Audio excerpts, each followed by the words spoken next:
they don't talk about her. They don't headline her wins. They don't even notice when she's quietly taking out the biggest names in tennis. But Jessica Pegula, she's had enough. This isn't a comeback story. It's a warning, because every time the world looks away, she goes and wins another one. This is the semifinals of the WTA Finals, Riyadh, 2025. A season that's been chaos, collapses, and comebacks. And somehow, the calmest player on tour is the last one standing against Elena Rybakina. And honestly, no one saw it coming, because no one ever does. Pegula's season isn't built on highlight reels, it's built on precision. 46 wins, 18 losses, 3 titles. She wins by small margins, small details, small corrections. She's not smashing 170-kilometer serves like Rybakina. She's not yelling at herself mid-rally like Sabalenka. She's not breaking rackets, chasing cameras, or begging for noise. She's solving, studying, adjusting, and right now she's about to prove that consistency can still scare the hell out of power. Because here's the truth. In this semifinal, Rybakina walks in with flashier numbers, more aces, more headlines, more swagger, but Pegula walks in with control. Her entire 2025 has been one long masterclass in focus. The kind of focus that suffocates you point after point until you start hitting into the net just to end the rally. Her style is a storm you don't see coming. Rybakina plays like thunder, loud, aggressive, devastating. Pegula, she's lightning, quiet, invisible, and already gone before you react.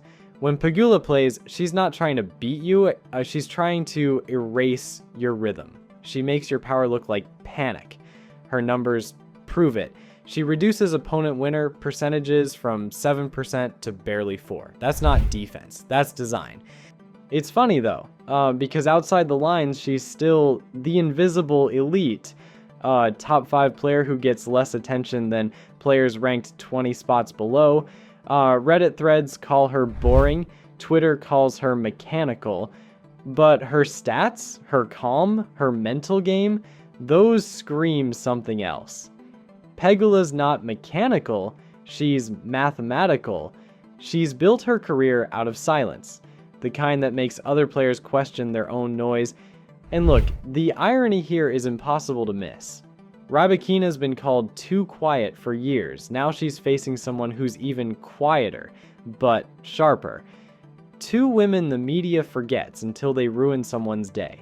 Only this time, one of them's about to make the world pay attention. It's like, 'cause Pegula once said, "It's so weird to think I'm number 3 in the world. I don't even like to say it. It's awkward." And that tells you everything about her. She's not performing confidence, she's living proof of it. No noise, no drama, just results that refuse to fade. And Rybakina, she knows what's coming. She even admitted it. To be consistent, it's very tough. I would say this is the toughest. That's respect. That's acknowledgement from one silent killer to another. But here's where it gets interesting. Pegula's game isn't built on talent, it's built on trauma, knee surgeries, early career slumps, years of being dismissed as the billionaire's daughter instead of the fighter she actually became. She's had every reason to walk away, and yet she's here at 31 playing the best tennis of her life. And maybe that's why people don't understand her. She doesn't look like struggle, she doesn't sound like rage, but she's lived both and found control in the middle of it. Watch her closely. Every return, every pause between serves. There's this eerie calm, like she's not reacting to pressure, she's harvesting it. That's what separates her from the chaos of the WTA's loudest names.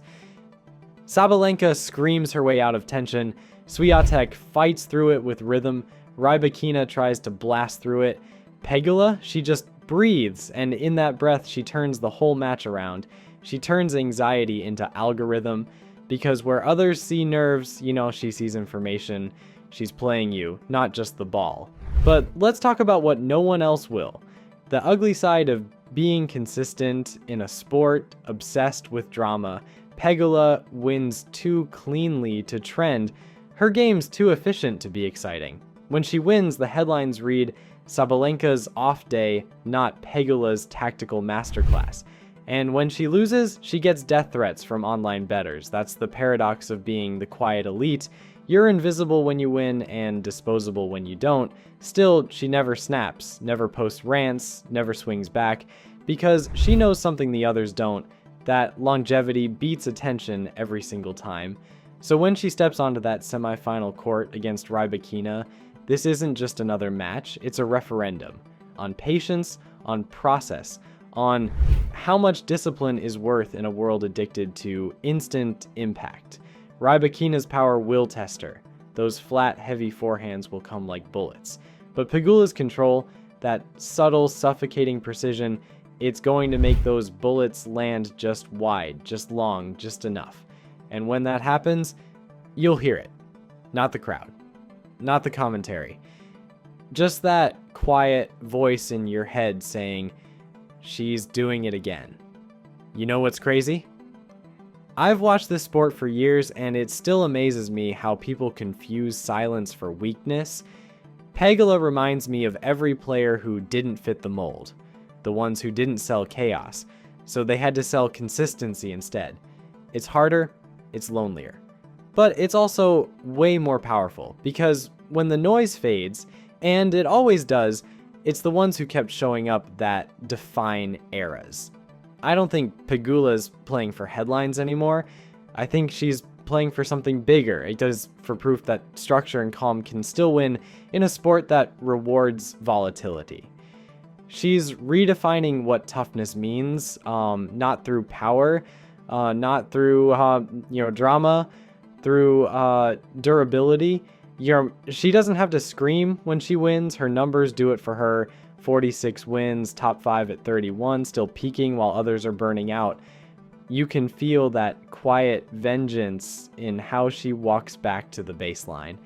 No celebration, no look at the box, just reset, serve again. And maybe that's the point. Maybe greatness doesn't need to look like fire.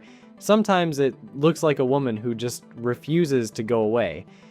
If she beats Rybakina here, it won't be luck, it'll be logic. And it'll prove once again that even in 2025, consistency still kills. Tennis loves noise, but noise fades. What Pegula's building, it echoes. Let's see if this semifinal finally forces everyone to stop talking about flash and start remembering that the quiet ones are the ones rewriting the rulebook. Because sometimes you don't have to say a word to make the whole world listen. Because sometimes, you don't have to say a word to make the whole world listen. Because the truth doesn't always need volume, it needs proof. And Pegula's proof is right there in every ball she sends back with quiet defiance. She doesn't roar, she recalculates, she doesn't chase glory, she dismantles it. Piece by piece until the spotlight starts looking for her again. That's what makes her dangerous. You can't predict her. You can't market her. You can only face her. And by the time you realize what she's done, it's already over. Match point. Pegula wins.